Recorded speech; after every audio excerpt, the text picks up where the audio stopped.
A new study by Google on the viewing habits of moviegoers has been released and offers some surprising insights into what goes into a person's decision to see a movie. For example, the study suggests that in deciding if to see a particular movie or not, 39% base it on the trailer, 11% base it on who was in the cast, and only 8% base it on a friend's opinion. The study also claims that people had different priorities in their movies when it came to genre. People who went to see a drama cared about the plot the most. Those who went to see a comedy cared more about the cast. For horror, they were more concerned with convenient showtimes, and for family-friendly films, they were more influenced by positive reviews. For action films, they cared most about who the director is. Perhaps the most surprising claim by the study is that up to 70% of people who go to the theater to see a movie hadn't actually narrowed it down to the movie they actually wanted to see. Schnepp, what stands out to you the most about this study? First of all, I want to know where was the study made? Iceland? It's like, is that true? It's terrifying. But they're probably like, yes, we did a cross section of America. I mean, it does show you. I mean, it's kind of funny in a certain sense, like that they haven't narrowed it down. They're going to the movies, but you're sort of like, if you're going and you haven't pre-bought your tickets, you're like, hey, if that one's sold out, what's our plan B? What's our plan C? I mean, it kind of makes sense with horror being like convenient showtimes. It's sort of like, well, I don't know if it's too late, I might have nightmares or whatever. You know what I mean? For those people, it's like I don't want to walk out of the theater when it's night. I'm glad I'm on a show. Yeah, I'm glad I'm on a show on YouTube. That's what that's saying. And also, I'm going to be working my way into the action genre, ladies and gentlemen. So yeah, I mean, I don't know. I think it's a really cool study. It's really eye-opening too, and it kind of shows you that it's really the audience really does just have the overall decision-making power. Like a friend's decision, or i.e. a critic's decision, is 8%. It's really that trailer is the selling point, And for comedies, who's in it, Yeah, this is really an interesting study. I mean, it comes out of Google, and how reliable it is, I don't know, but the results are getting fascinating. I think one of the things that makes more sense is, out of all the genres there, which one is going to really influence people the most by who are the stars in it? Comedy. And the more I thought about it, that's actually really true. I think that's true with me too. Like when I see a new comedy coming out, I'm most excited and interested by who is playing in that comedy. Yeah. One of the reasons I'm so excited about Horrible Bosses too. Like I really love the cast and stuff like that.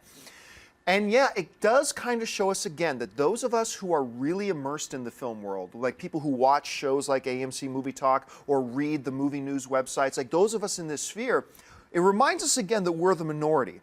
Because you guys who are watching the show right now and us at the table, we're not walking down to the theater before we know exactly which movie we're seeing, at what time, whatever, and we just kind of have this assumption that everybody thinks like us. But that's not the case, So you get a lot of people go to things and go like, okay, tonight I'm either going to see Interstellar or Big Hero 6. Not sure yet. We'll just go down, you're right. Which one's sold out, which one has the most empty seats, and they'll pick one. Whereas, we would never do that, right?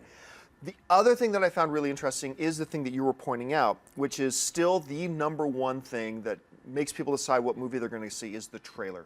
It's not the words from their buddies. It's not who the cast is. It's the trailer. And on one hand, that's a little bit concerning me because I've said this before. It's like, I think if you just rely on the trailer to make your decision about whether you want to see a movie, and you don't listen to other people, you don't know whatever, what you're essentially doing is saying, I'm going to put the power of who's going to decide what movie I'm seeing into the hands of the corporation that made the movie. I'm only going to listen to the selling pitch that the corporation gives me. And, well, I love trailers, right? I also listen to other critics. I listen to my friends. I look at the background of the director, all that kind of stuff. But that's where it's at. And it really stands out to me that we, people who watch this show, and us, we are in the minority. And it reminds us that the majority of the Americans who still go to see movies, they go it on different assumptions than we do. And I think that's fascinating and good for us to know. Anyway, Mark, what did you think? What kind of dystopian future do we live in when only 8% of people trust their friends? It's like, why are they your friend if you don't listen to them? Highly dystopian.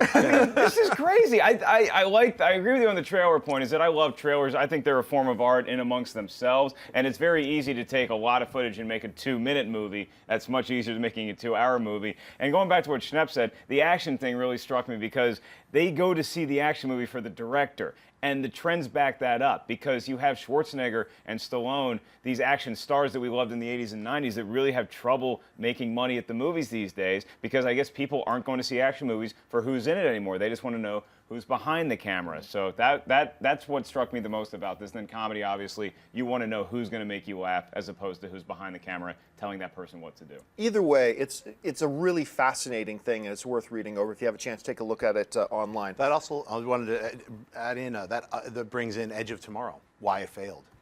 Yeah, I mean, maybe. the The trailers were so bad. All the critics, everyone was, you got to go see it. It still failed. Yeah. I mean, I think it ended up doing okay.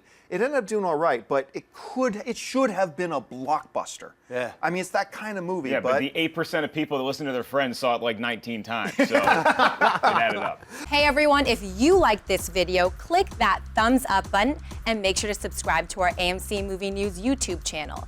It's free and helps you stay up to date with all the latest movie news, as well as our daily AMC movie talk show. Also, make sure that you follow us on Facebook and Twitter to stay up to date with all of our special promotions, contests, and prize giveaways.